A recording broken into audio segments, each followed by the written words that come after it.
Hello everyone. आज की कहानी है झूठी सान। एक जंगल में पहाड़ की चोटी पर एक किला बना था। किले के एक कोने के साथ बाहर की ओर एक ऊंचा विशाल देवदार का पेड़ था। किले में उस राज्य की सेना की एक टुकड़ी तैनात थी। देवदार के पेड़ पर एक उल्लू रहता था। वह भोजन की तलाश में नीचे घाटी में फैले ढलवा चारागाहों में आता। चारागाहों की लंबी घासों व झाड़ियों में कई छोटे मोटे जीव व कीट पतंगे मिलते जिन्हें उल्लू भोजन बनाता। निकट ही एक बड़ी झील थी जिसे हंसों का निवास था। उल्लू पेड़ पर बैठा झील को निहारा करता।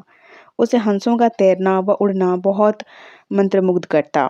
वह सोचा करता कि कितना शानदार पक्षी है हंस, एकदम दूध सा सफेद, गुलगुला शरीर, सुराहीदार गर्दन, सुंदर मुख व तेजस्वी आंखें। उसकी बड़ी इच्छा होती कि किसी हंस से उसकी दोस्ती हो जाए। एक दिन उल्लू पानी पीने के बहाने झील के किनारे उगी एक झाड़ी पर उतरा। निकट ही एक बहुत शालीन सौम्य हंस पानी में तैर रहा था। हंस तैरता हुआ झाड़ी के निकट आया। उल्लू ने बात करने का बहाना ढूंढा। हंस जी, आपकी आज्ञा हो तो पानी पी लूं? बड़ी प्यास लगी है। हंस चौंक कर उसे देखा और बोला, मित्र, पानी प्रकृति द्वारा सबको दिया गया वरदान है, इस पर किसी एक का अधिकार नहीं।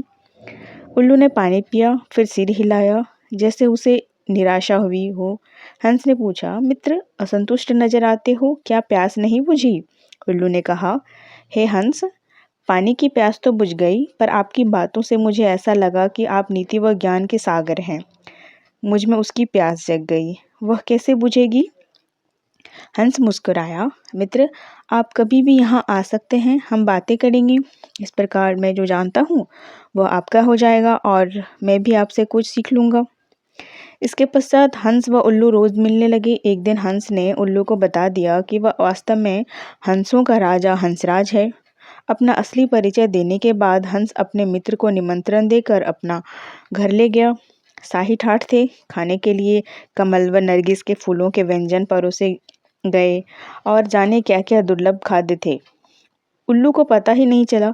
बाद में सौंफ इलायची के जगह मोती पेश किए गए। उल्लू दंग रह गया। अब हंसराज उल्लू को महल में ले जाकर खाने पिलाने लगा। रोज दावत उड़ती। उसे डर लगने लगा कि किसी दिन साधारण उल्लू समझकर हंसराज दोस्ती ना तोड़ ले। इसलिए स्वयं को हंसराज के बराबरी का बनाए रखने के लिए उसने झूठ मूठ कह दिया कि वह भी उल्लुओं का राजा उल्लूक राज है। झूठा कहने के बाद उल्लू को लगा कि उसका भी फर्ज बनता है कि हंसराज को अपने घर बुलाए। उल्लू ने उत्तर दिया, हाँ मित्र, मैं आपको आज अपना घर दिखाने व अपना मेहमान बनने के लिए ले जाने आया हूँ। मैं कई बार आपका मेहमान बना हूँ, मुझे भी सेवा का मौका दो। हंस ने टालना चाहा, मित्र, इतनी जल्दी क्या है, फिर कभी चलेंगे। उल्लू ने कहा, आज तो आपके लिए बिना नहीं जाऊंगा। हंसराज को उल्लू के साथ जाना ही पड़ा। पहाड़ की चोटी पर बने किले की ओर इशारा करते उल्लू उड़ते उड़ते बोला, वह मेरा किला है। हंस बड़ी प्रभावित हुआ। वे दोनों जब उल्लू के आवास वाले पेड़ पर उतरे तो किले के सैनिकों की परेड शुरू होने वाली थी। दोनों सैनिक बुर्ज पर बिगुल बजाने लगे। उल्लू दुर्ग सैनिक के रिज के कार्यक्रम को याद कर चुका था, इसलिए ठीक समय पर हंसराज को ले आया था। उल्लू बोला, देखो मित्र, आपके स्वागत मेरे सैनिक बिगुल बजाकर कर रहे हैं। उसके बाद मेरी सेना परेड और सलामी देकर आपको सम्मानित करेगी। नित्य की तरह परेड हुई और झंडे को सलामी दी गई। हंस समझा सचमुच उसी के लिए यह सब हो रहा है। अतः हंस ने गदगद होकर कहा, धन्य हो मित्र, आप तो एक सुरवीर राजा की भांति ही राज कर रहे हो। उल्लू ने हंसराज पर रौब डाला। मैंने अपने सैनिकों को आदेश दिया है कि जब तक मेरे परम मित्र राजा हंसराज मेरे अतिथि हैं, तब तक इसी प्रकार रोज बिगुल बजे वह सैनिकों की परेड निकले।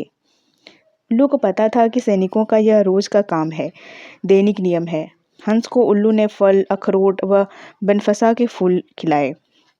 उनको यह पहले ही जमा कर चुका था। भोजन का महत्व नहीं रह गया। सैनिकों की परेड का जादू अपना काम कर चुका था। हंसराज के दिल में उल्लू मित्र के लिए बहुत सम्मान पैदा हो चुका था। उधर सैनिक टुकड़ों को वहां से कूच करने का आदेश मिल चुके थे। दूसरे दिन सैनिक अपना सामान समेट कर जाने लगे तो हंस ने कहा, मित्र, देखो, आपके सैनिक आपकी आज्ञा लिए बिना कहीं जा रहे हैं। उल्लू हड़बड़ाकर बोला, किसी ने उन्हें गलत आदेश दिया होगा, मैं अभी रोकता हूँ उन्हें, ऐसा कहकर हूँ करने लगा। सैनिकों ने उल्लू का गुंगवाना सुना और अपशगुन समझकर स्थगित कर दिया। दूसरे दिन भी फिर वही हुआ। सैनिक जाने लगे तो उल्लू घुंघाया। सैनिकों के नायक ने क्रोधित होकर सैनिकों को मनहूस उल्लू पर तीर मारने का आदेश दे दिया। एक सैनिक ने तो तीर छोड़ा, तीर उल्लू के बगल में बैठे हंस को लगा।